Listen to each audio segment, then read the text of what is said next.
Hello friends, कैसे हैं आप लोग। आई होप अच्छे होंगे और अपने स्टडी को बेहतर कर रहे होंगे।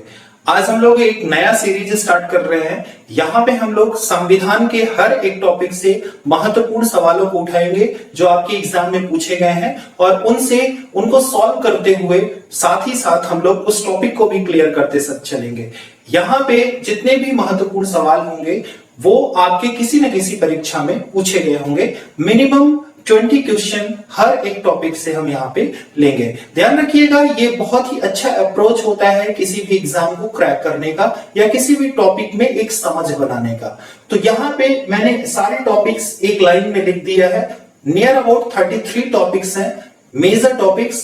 इन सब से हम लोग क्वेश्चंस उठाएंगे, उनको सॉल्व करते हुए हम लोग अपने दिमाग में संविधान की एक समझ बनाएंगे ताकि एग्जाम में आपको ज्यादा समस्याओं का सामना ना करना पड़े। तो चलिए आज उठाते हैं अपना संविधान का एक टॉपिक और देखते हैं उसमें कौन से महत्वपूर्ण सवाल हैं और कैसे उन्हें सॉल्व करना है, किस तरह से उस टॉपिक को क्लियर करना है। आज के सेशन में हमारा टॉपिक है संविधान सभा। हम लोग यहाँ पे देखेंगे संविधान सभा से कितने इंपॉर्टेंट क्वेश्चंस बनते हैं जो आपके एग्जाम में पूछे जाते हैं। तो चलिए आज का हमारा जो पहला क्वेश्चन है वो है, वर्ष 1942 में किस योजना के तहत यह स्वीकार किया गया कि भारत में एक निर्वाचित संविधान सभा का गठन होगा जो युद्धोपरांत संविधान का निर्माण करेगी। यहाँ पे ऑप्शंस है क्रिप्स योजना, वेवल योजना, कैबिनेट मिशन योजना, माउंटबेटन योजना। तो आपको मालूम है जो क्रिप्स योजना आई थी, जो क्रिप्स मिशन आया था, ये 1942 में आया था और इसी के तहत कहा गया था कि हम वर्ल्ड वॉर के बाद संविधान सभा का निर्माण करेंगे। गांधी जी ने इसी को पोस्ट डेटेड चेक भी बोला था, आपको याद होगा। तो यहाँ पे आपका जो सही आंसर है वो क्या है, क्रिप्स योजना। नेक्स्ट क्वेश्चन की तरफ चलते हैं। नेक्स्ट है हमारा, भारत की संविधान सभा गठित करने का आधार क्या था। यहाँ पे पहला ऑप्शन है भारतीय राष्ट्रीय कांग्रेस का प्रस्ताव, कैबिनेट मिशन प्लान 1946, भारतीय स्वतंत्रता अधिनियम 1947, भारतीय डोमिनियन प्रांतीय राज्य विधानमंडल के प्रस्ताव। तो यहाँ पे ध्यान रखिएगा जो कैबिनेट मिशन है इसी के द्वारा हमारे भारत में संविधान सभा का गठन किया गया। कैबिनेट मिशन जो 1946 में आया था। ठीक है, चलते हैं नेक्स्ट क्वेश्चन की तरफ। हमारा जो नेक्स्ट क्वेश्चन है वो है, कैबिनेट मिशन योजना के अनुसार संविधान सभा में कुल कितने सदस्य होने थे। यानी 1946 में जो कैबिनेट मिशन आया था उसके तहत जो संविधान सभा का गठन होना है उसमें कितने सदस्य हैं हुए थे या कितने सदस्य निर्धारित किए गए थे, ये आपसे सवाल में पूछा जा रहा है। तो यहाँ पे जो आपका सही आंसर है वो है 389। ध्यान रखिएगा 389 सदस्य जो थे वो निश्चित किए गए थे कि भारतीय संविधान निर्माण में जो सभा का गठन होगा वो उसमें 389 सदस्य होंगे। नेक्स्ट क्वेश्चन की तरफ चलते हैं। यहाँ पे लिखा हुआ है, प्रस्तावित मूल संविधान में कुल सदस्यों का विभाजन किस प्रकार से होना निश्चित हुआ था।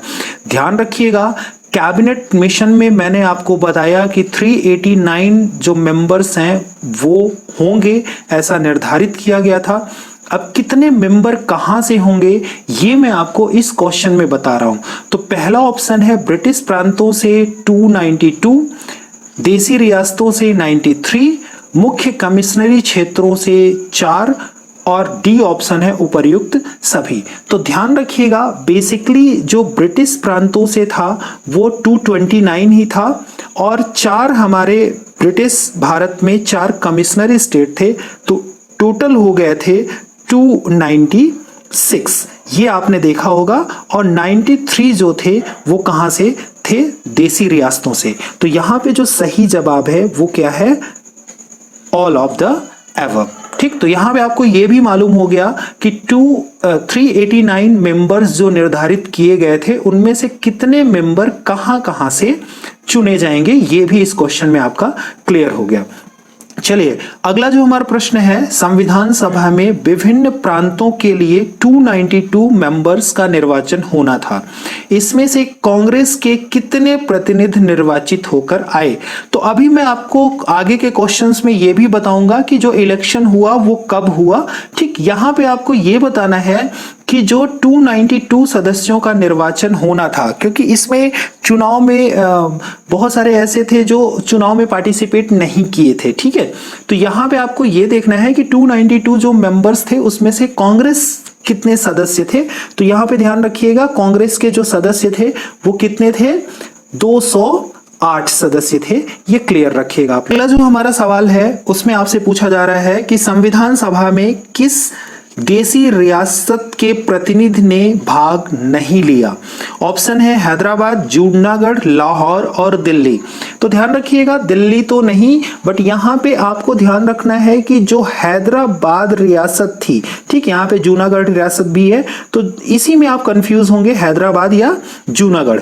तो क्योंकि जो कन्फ्लिक्ट थे और जो विरोध की स्थिति थी वो इन दोनों में थी, हैदराबाद में भी और जूनागढ़ में भी, बट यहाँ पे जो सही आंसर है वो क्या है, हैदराबाद आपका सही आंसर है, ठीक है। आप कंफ्यूज ना हो जाएं, इसलिए मैं जूनागढ़ में को इरेज कर देता हूं, यहाँ पे मैंने टिक कर दिया था, इसको इरेज कर देता हूं। ध्यान रखिएगा, हैदराबाद जो है वो आपका क्या है, वो आपका सही आंसर है। चलिए बढ़ते हैं अगले सवाल की तरफ। अगला जो हमारा सवाल है इसमें यह है, संविधान सभा के लिए चुनाव कब संपन्न हुए। जैसा कि मैंने बताया था कि मैं इलेक्शन के बारे में भी आपको बताऊंगा, तो यहाँ पे जो इलेक्शन हुए वो कब हुए, 1946 में, और वो भी कब हुए, जुलाई और अगस्त में, यानी जुलाई में स्टार्ट हुआ और अगस्त में क्या हुआ, ओवर हुआ। तो ध्यान रखिएगा, जुलाई और अगस्त में संविधान सभा के लिए चुनाव संपन्न हुए, ये आपको ध्यान रखना है। अगला हमारा प्रश्न है, संविधान निर्माण की प्रक्रिया में कुल कितने दिन लगे। ये बहुत ही नॉर्मल सा प्रश्न है, बट फिर भी एग्जाम में पूछा जाता है, इसलिए मुझे यहाँ पे रखना पड़ा। यहाँ पे आपको एक बार में ही ध्यान रखना है, यहाँ पे जो टोटल समय लगा वो कितना लगा, 2 वर्ष 11 महीना और 18 दिन, एकदम क्लियर कट में याद रखिएगा, 2 वर्ष 11 महीने और 18 दिन, ठीक है। अगले सवाल की तरफ चलते हैं। अगला जो हमारा प्रश्न है वो है, संविधान सभा का प्रथम अधिवेशन कहां हुआ। ध्यान रखिएगा, जो हमारा पहला अधिवेशन था वो 9 दिसंबर को हुआ था, ठीक। अब आपसे पूछ रहा है कि ये हुआ कहां था, तो ध्यान रखिएगा, ये जो अधिवेशन हुआ था वो कहां हुआ था, दिल्ली में हुआ था। और दिल्ली में भी कहां हुआ था, काउंसिल चैम्बर्स का जो लाइब्रेरी था, काउंसिल चैम्बर्स की जो लाइब्रेरी थी उस लाइब्रेरी में पहला अधिवेशन संपन्न हुआ था। बढ़ते हैं अगले प्रश्न की तरफ। संविधान सभा के उद्घाटन अधिवेशन की अध्यक्षता किसने की थी। उद्घाटन अधिवेशन मतलब पहली जो बैठक हुई थी, यानी 9 दिसंबर 1946, 9 दिसंबर 1946 को जो पहला अधिवेशन हुआ था। टोटल 12 अधिवेशन हुए थे, ये भी याद रखिएगा आप लोग, टोटल 12 अधिवेशन हुए थे। जो पहला अधिवेशन हुआ था उसमें जो अध्यक्षता थी वो किसने किया था। तो ध्यान रखिएगा, यहां पे जो अध्यक्ष होंगे, क्योंकि ये कैसा अधिवेशन है, ये पहला अधिवेशन है, इसी में स्थायी अध्यक्ष का चुनाव होगा। तो यहां पे जिन्होंने अध्यक्षता किया था वो क्या थे, अस्थायी अध्यक्ष थे, और उनका नाम क्या था, सच्चिदानंद सिन्हा। तो याद रखिएगा, यहाँ पे सही आंसर क्या है आपका, सच्चिदानंद सिन्हा। बढ़ते हैं अगले सवाल की तरफ। यहां पे लिखा हुआ है 11 दिसंबर 1946 को संविधान सभा का स्थायी अध्यक्ष किसे चुना गया। तो मैं आपको बता दूं, 9 दिसंबर 1946 को पहला अधिवेशन हुआ था, पहली बैठक हुई थी, और 11 दिसंबर 1946 को दूसरी बैठक हुई, और यहाँ पे स्थायी अध्यक्ष चुना गया, और स्थायी अध्यक्ष के रूप में किसको चुना गया, डॉक्टर राजेंद्र प्रसाद को। तो ये भी आप लोग ध्यान रखिएगा, डॉक्टर राजेंद्र प्रसाद। यही आगे चल के क्या बने, 24 जनवरी 1950 को, ठीक है, 24 जनवरी 1950, 24 जनवरी 1950 को ये क्या बने, हमारे भारत के पहले राष्ट्रपति बने। ठीक है, आगे बढ़ते हैं। अगला जो हमारा क्वेश्चन है, संविधान सभा के संवैधानिक सलाहकार कौन थे। तो आपको ध्यान रखना है कि यहाँ पे कानून से संबंधित जो प्रमुख व्यक्ति थे वो कौन थे, वो थे डॉक्टर भीमराव अंबेडकर। पर ध्यान रखिएगा, संवैधानिक सलाहकार यानी उनके अंडर में काम करने वाला, या आप कह सकते हैं सेक्रेटरी, या जो संविधान को कानूनी सलाह दे वो कौन था, ये आपसे पूछा जा रहा है। तो यहां पे जो सही आंसर है वो वेनेगल नरसिंह राव आप इन्हें VN राव भी कहते हैं, ठीक है, शॉर्ट में VN राव भी कहते हैं। तो यहाँ पे वेनेगल नरसिंह राव ये जो थे वो क्या थे, संवैधानिक सलाहकार थे। ठीक है, बढ़ते हैं अगले क्वेश्चन की तरफ। अगला है भारतीय संविधान सभा के प्रारूप समिति का अध्यक्ष कौन है, कौन था? बहुत ही सिंपल सा आंसर है, डॉक्टर BR अंबेडकर। ये आप लोग ध्यान रखिएगा, डॉक्टर BR अंबेडकर जो है वो प्रारूप समिति के अध्यक्ष थे। कई बार आपसे सवाल पूछा जाता है कि संविधान का पहला प्रारूप किसने दिया था? तो संविधान का जो पहला प्रारूप आया था वो किसकी तरफ से आया था? BN राव की तरफ से आया था। ठीक है, ये भी आप लोग ध्यान रखिएगा, BN राव की तरफ से ही जो संविधान का पहला प्रारूप है वो BN राव की तरफ से आया था, ये भी आप लोग ध्यान रखिएगा। चलिए आगे बढ़ते हैं। अगला हमारा जो प्रश्न है, संविधान सभा में उद्देश्य प्रस्ताव किसने प्रस्तुत किया? तो ध्यान रखिएगा 31 दिसंबर 1946 को एक प्रस्ताव प्रस्तुत किया गया, किसके द्वारा? पंडित जवाहरलाल नेहरू के द्वारा, जिसे आगे चल के स्वीकार किया गया और आगे चल के ये 23 जनवरी को स्वीकार हुआ है ना 1947 में, ध्यान रखिएगा। और यही आगे चल के क्या बना, हमारे भारत की प्रस्तावना बनी और इसे बेसिकली क्या कहा गया, शुरू में उद्देश्य प्रस्ताव कहा गया। और इसे किसने पेश किया? पंडित जवाहरलाल नेहरू ने पेश किया। ठीक है, आगे बढ़ते हैं। अगला जो हमारा क्वेश्चन है इसमें यह पूछा गया है, संविधान सभा द्वारा अंतिम रूप से पारित संविधान में कुल कितने अनुच्छेद और अनुसूचियां थी? तो जो वर्तमान में आपके अनुच्छेद हैं उतने ही अनुच्छेद थे 26 जनवरी 1950 को। ठीक है, कितने? 395 क्या थे? आर्टिकल्स थे, 395 आर्टिकल्स थे। और उस समय 8 अनुसूचियां थी, जो वर्तमान में कितनी हो गई हैं? 12 हो गई हैं। जो वर्तमान में कितनी हो गई हैं? 12 हो गई हैं। चलिए बढ़ते हैं अगले क्वेश्चन की तरफ। यहां पे लिखा हुआ है, पुनर्गठन के फलस्वरूप वर्ष 1947 में संविधान सभा के सदस्यों की संख्या कितनी रह गई? तो ध्यान रखिएगा, शुरू में जो सदस्य थे उससे कम हो गए। क्यों? क्योंकि पाकिस्तान अलग हुआ और कुछ सदस्य उधर चले गए। तो इसके बाद जो टोटल सदस्य बचे वो कितने थे? 299। कितने? 299। इसमें मैं आपको क्लिप करके बता दूं, इसमें 229 जो मेंबर्स थे वो ब्रिटिश इंडिया के थे। ठीक है, और जो आपके देसी रियासतों की संख्या जो 93 थी वो कितनी हो गई? 70 हो गई। इसको दोनों को ऐड करेंगे आप तो कितना आ जाएगा? 299 आएगा। इसको क्लियर रखिएगा। चलिए अगले सवाल की तरफ बढ़ते हैं। अगला सवाल है, संविधान सभा में किस प्रांत का प्रतिनिधित्व सबसे अधिक था?